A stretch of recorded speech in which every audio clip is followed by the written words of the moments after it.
Patay po ang 11 taong gulang na student athlete matapos mabulunan. Diyan po yan sa Parang, Maguindanao del Norte. Base sa investigasyon, nasa kanilang quarters ang biktima para sa Bangsamoro Autonomous Region in Muslim Mindanao Athletic Association meet. Habang naghahapunan, nabulunan ng bata at nahirapan po itong huminga. Isinugod sa ospital ang bata at sinubukang i-revive ng mga doktor at nurse pero nabigo ang mga ito. Wala namang nakitang indikasyon ng foul play o kaya food poisoning sa nasabing insidente.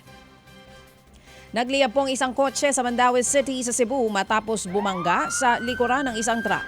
Natrap po sa loob ang driver ng kotse kaya pilit binuksan ng pulis ang sasakyan. Binasag ng pulis ang windshield ng sasakyan para po mailabas ang driver.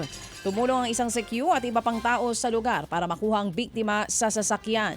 Tuluyang nabuksan ang pintuan ng sasakyan kalaunan at nailabas po ang walang malay na driver.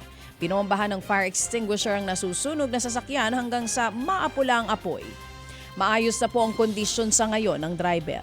Yun nga lang, posibleng maharap ito sa reklamong reckless imprudence resulting in damage to property matapos mabangga ang truck. Nakatakas naman po ang 3 preso, dyan po yan sa Suwal sa Pangasinan Police Station. Sa kuha po ng CCTV nitong madaling araw ng linggo, kita ang aktwal na pagtakas ng mga preso. Nakalabas sila dahil nakalimutang ikandado po ang selda. Sinibak na ang hepe ng istasyon at may alok na 100,000 pesos sa makapagtuturo sa kinaroroonan ng presong tumakas. Huli muli ang isa sa mga tumakas habang tinutugis ang 2 iba pa.